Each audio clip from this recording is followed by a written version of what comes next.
Welcome to Prithvi TV. National Herald కేసులో court తీర్పు మోదీ అమిత్ షాకి చెంపదెబ్బ లాంటిది.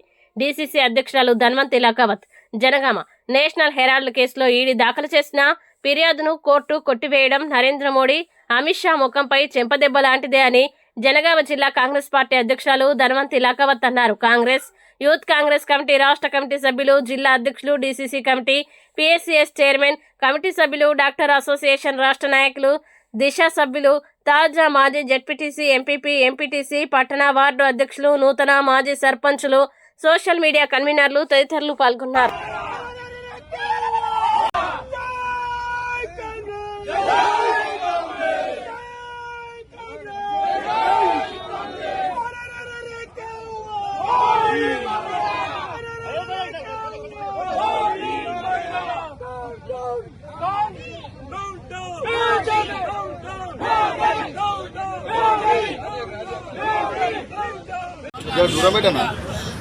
ఆరోపణలు వేసిన సందర్భంగా కోర్టు తీర్పు ఏదైతే ఫస్ట్ వచ్చిన సందర్భంగా వారి పట్ల నిరసన జనగాంలో తెలియజేయడం జరిగింది. మరి ఈరోజు మోడీ అమిత్ షా గద్దె మీద కూర్చున్నారు. అది ఏ దేశంలో కూర్చున్నారు? నెహ్రూ గారి కుటుంబము త్యాగం చేసి తీసుకొచ్చిన ఈ భారతదేశంలోనే కదా వారు ఈరోజు గద్దెనెక్కిళ్ళు. మరి త్యాగాలకు మారిపోయారు. త్యాగాలకు ముందున్న భారతదేశానికి ఆస్తులు కూడా లేకుండా ఆస్తులను కూడా దారబోసిన కుటుంబం ఏదుంది అని అంటే నెహ్రూ కుటుంబం అని చెప్పేసి మనందరం కూడా చెప్పడం తప్పదు.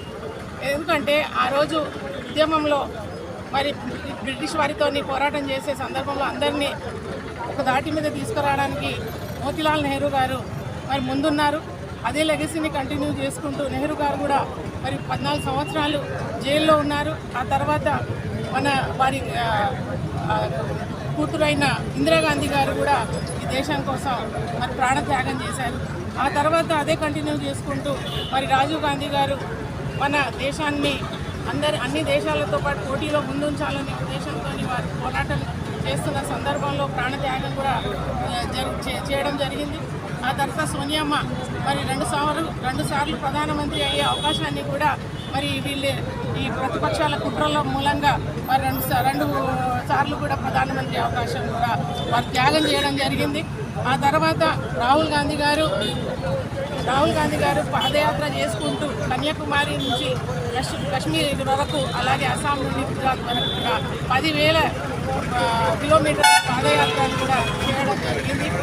మరి ఆ తర్వాత ప్రియాంక గాంధీ గారు కూడా అలాగే కుటుంబం మొత్తం కూడా భారతదేశం కోసం వారు పోరాటం చేసి తీసుకొచ్చిన భారతదేశం కోసం ఆస్తిని కూడా వారు ఆలోచించకుండా భారతదేశానికి త్యాగం చేసిన కుటుంబానికి మరి అమిత్ షాను మోడీ ఇద్దరు కూడా 4వసారి అధికారంలో రావాలంటే ఏం చేయాలి అని వాళ్ళకి అర్థం కాక ఇక ఎలాగో వీళ్ళు వస్తే గద్దె దిగాల్సి వస్తుంది, ఏదో చేసి వీళ్ళ మీద కుట్ర పన్నాలని చెప్పేసి కావాలని లేని ఆరోపణలు ఏదైతే నేషనల్ హెరాల్డ్ ఏదైతే ఉందో దాన్ని మీద అంటే మామూలుగా అది స్వచ్ఛంద